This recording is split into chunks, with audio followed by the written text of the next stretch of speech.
Hello, good morning, good afternoon, good evening, good night. જ્યારે પણ તમે જુઓ તમારી રીતથી વિચારી લેવાનું. આજે આપણે સ્ટાર્ટ કરવા જઈએ છીએ ફરી પાછું TY BCom semester 6 FR financial reporting. Financial રિપોર્ટિંગમાં યુનિટ નંબર 2 આપણે કન્ટિન્યુ હતું. આઈએફઆર ના એક ટાઈપના ક્વેશ્ચન મેં કરાવી આપેલા. તમને નેટ પ્રોફિટ આપેલો હોય, વર્ષ દરમિયાન કંઈ પણ કોઈ એક્સ્ટ્રાઓર્ડિનરી આઇટમ થઈ ગઈ હોય, લોસ હોય, પ્રોફિટ હોય, કોઈ ઇન્કમ હોય, ડિફર્ડ કરેલી હોય, ના કરેલી હોય, આ ટાઈપના ક્વેશ્ચન આપણે આગળ કરી ચૂક્યા છીએ. આ સેકન્ડ મેથડ છે ટેક્સ એક્સપેન્સીસ શોધવા વાળા એક્ઝામ્પલ. હવે આપણે એ જોઈએ છીએ. તમારે પેપર સેટ નીકાળવાનું છે. પેપર સેટમાં પેજ નંબર 33 પર એપ્રિલ 2018 નો ક્વેશ્ચન નંબર 3B પહેલા જુઓ. હું વાંચું છું, તમારે બી પેમ્પલેટમાં જુઓ તો વધારે આઈડિયા આવશે. 3B નીચે વાળો નહીં, ઉપર અથવા વાળો નીચે ઓર વાળો નહીં. પહેલો ક્વેશ્ચન જોઈએ છે. ABC Limited present interim financial report quarterly on 1st of April 17. ABC Limited has carried forward loss of rupees 600 lakhs for income tax purpose. देखो लॉस सीएफ થતો હોય તો લોસ ને એડજસ્ટ કરવાનો કરંટ યરમાં. હજુ આગળ for which deferred tax asset has not been recognized. આના માટે કઈ ડિફર્ડ ટેક્સ એસેટ હોય, ક્યારેક ડિફર્ડ ટેક્સ લાયબિલિટી પણ હોય, તો એનું પણ એડજસ્ટમેન્ટ કરવું પડે. હોય તો, ના હોય તો એડજસ્ટમેન્ટ નહીં કરવાનું. ABC Limited on 750 lakhs in each quarter ending on 30th June 17, 30th September 17, 31st December 17 and 31st March 18, excluding loss carry forward. Income tax rate is expected to be 30%. 30% તમારો ઇન્કમ ટેક્સ નો rate છે. Calculate amount of tax expenses to be reported in quarter. પહેલા તો જો તમને carry forward loss ના હોય તો આ વર્કિંગ નહીં થાય, ડાયરેક્ટ આ સ્ટેટમેન્ટ બનાવી દેવાનું.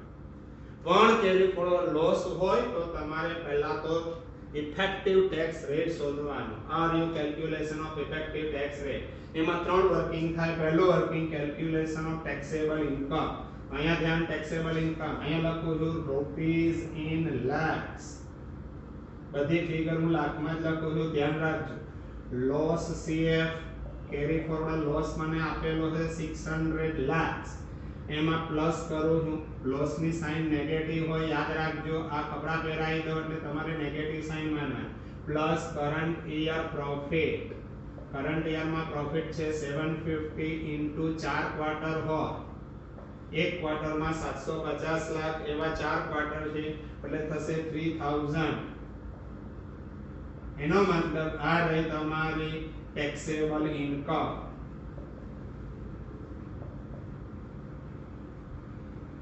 $2400 lakhs. હવે second working calculation of tax amount. જો હવે ધ્યાન રાખજો ટેક્સ એમાઉન્ટ કેમ આવે છે તે. ટેક્સ નો રેટ મને આપેલો છે. કેટલા પર્સન્ટેજ આપ્યો છે ટેક્સ નો રેટ? મને દેખાય છે 30%.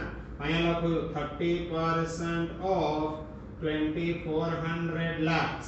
2400 લાખના 30%. તો આ રહ્યા 2400 into 30% એટલે થશે 720. એમાં એડ થાય જો હોય તો deferred tax liabilities 0, લેસ થાય હોય તો deferred tax asset.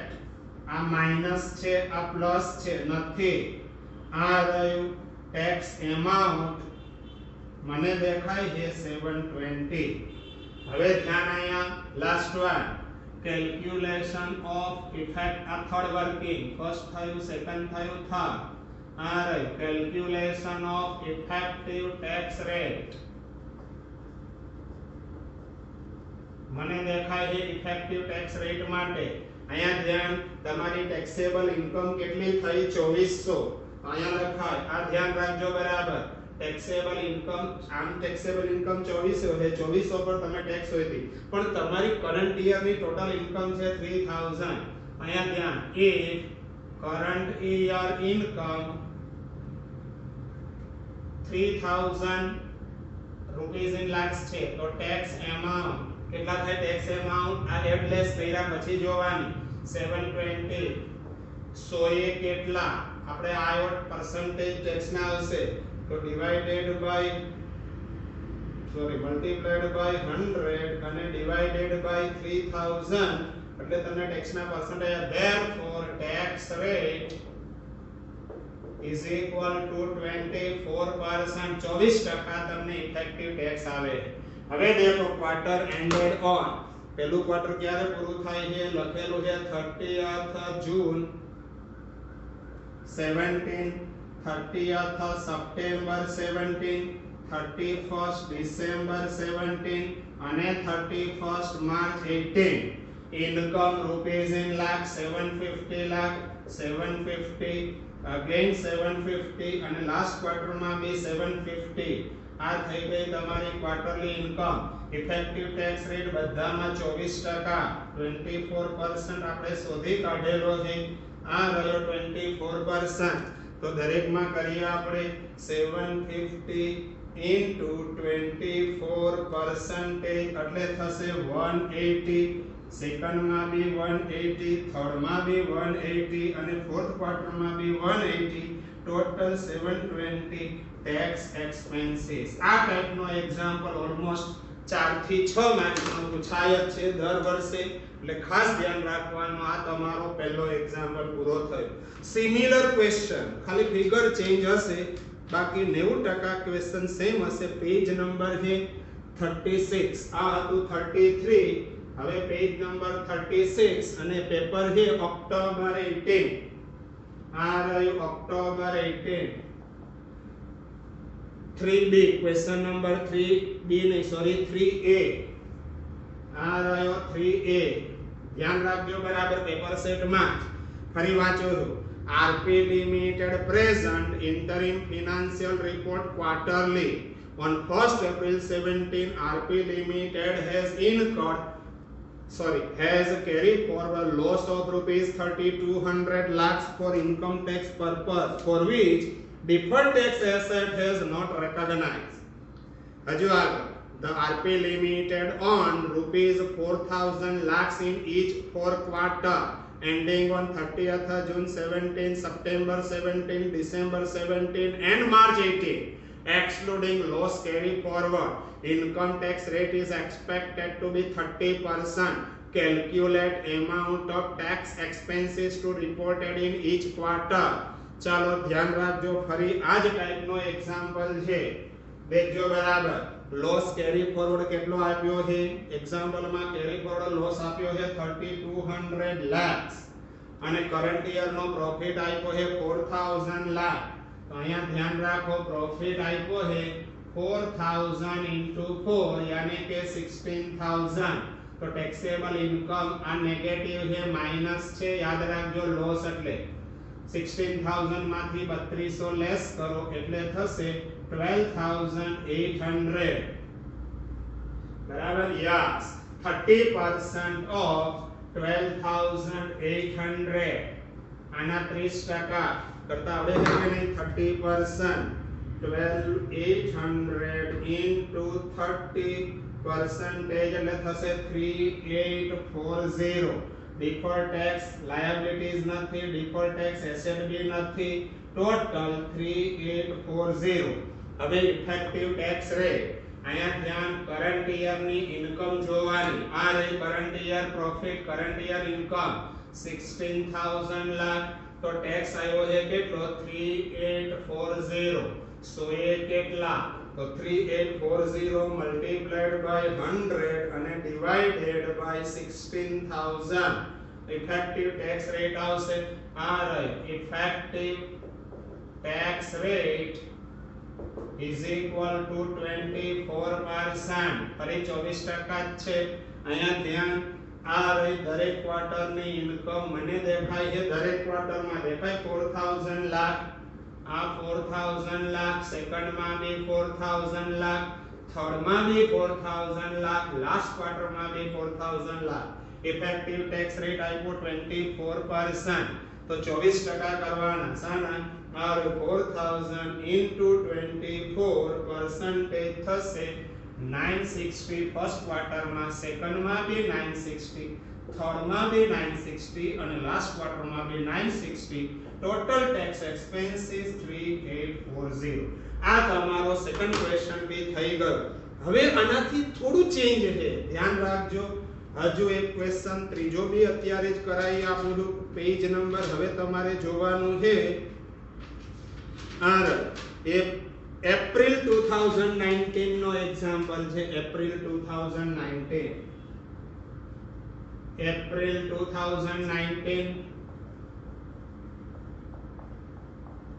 એમાં પેજ નંબર તમારે જોવાનું છે 41, 41 નંબરનું પેજ. પેપર સેટમાં ક્વેશ્ચન નંબર છે 3B ઉપર. પહેલો જ ક્વેશ્ચન છે પેજ ઉપર 3B ઉપર જોવો, નીચે નહીં, ઉપર. નીચે તો થિયરી દેખાશે પાછું. હવે ધ્યાન રાખજો, અત્યારે પહેલા બે એક્ઝામ્પલ કરેલા, આમાં થોડું સ્લાઇડ અલગ છે. SBM Limited's accounting year ends on 30th September 18 and reports quarterly. However, for the purpose of tax, year ends on 31st March every year. For the accounting year begin on 1st October 17 and ending on 30th September 18. Quarterly income is as under. પહેલું છે quarter ending 31st December 17 600, બીજા ક્વાર્ટરમાં પણ 600, પછીના ક્વાર્ટરમાં 600, last ક્વાર્ટરમાં બી 600. પણ દેખો બે વર્ષ માટે ટેક્સનો રેટ સેપરેટ છે.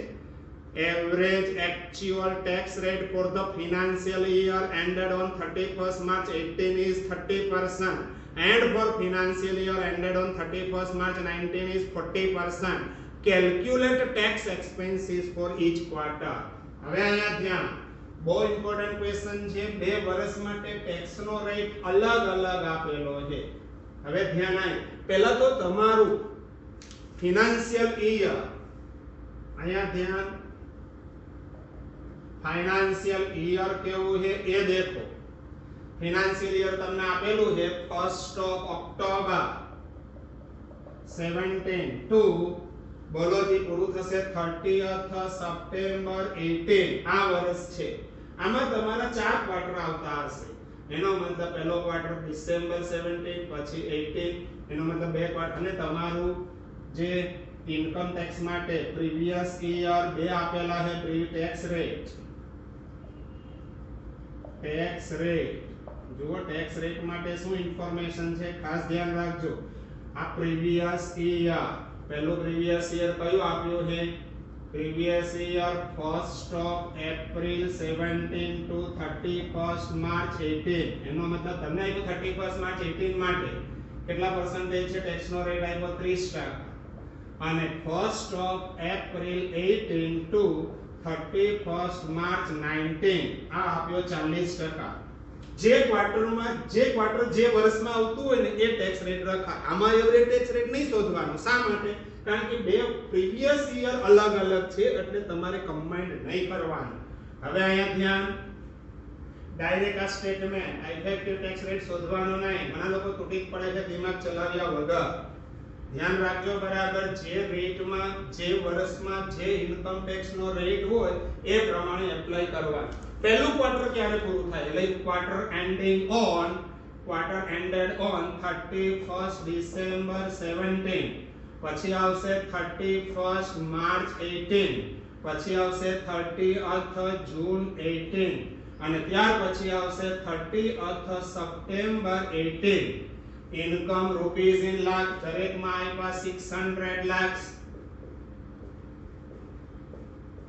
હવે ધ્યાન અહીંયા 31st ડિસેમ્બર 17 આ આપણું વર્ષ છે. એમાં 31st ડિસેમ્બર 17 સામાં આવે છે? આમાં આવે કે આમાં આવે? 31st ડિસેમ્બર 17 આમાં આવે તો 30%. અહીંયા લખવાના 30%. ફરી 31st માર્ચ 18, 31 માર્ચ 18 સામાં આવે? જુઓ જી આમાં આવે તો ત્યાં પણ 30%. પછી 30 જૂન 18, 30th જૂન 18 સામાં આવે છે? આમાં આવે તો 40%. અને લાસ્ટ ક્વાર્ટર 30th સપ્ટેમ્બર 18 એ બી આમાં આવે છે તો 40%. 180 અહીંયા થશે 240 અને 240 ટોટલ ટેક્સ એક્સપેન્સીસ. અહીંયા ધ્યાન 18 દુ 36 એટલે 360 પ્લસ 24 દુ 48 480 એટલે ટોટલ ટેક્સ એક્સપેન્સ થશે 840 રૂપિયા. આ થઈ ગયો તમારો આ ક્વેશ્ચન. આ ટાઈપના વધારે જેટલા બી ક્વેશ્ચન હોય તમારી જાતે ટ્રાય કરતી રહેવાની. ઓકે, અહીંયાથી આગળ આવતીકાલે નવું ચેપ્ટર કાં તો આ ચેપ્ટરના જે બાકીનો પોર્શન છે એ પણ આવતીકાલે તમને પૂરો કરાવી આપીશ નેક્સ્ટ લેક્ચરમાં. Okay, good bye.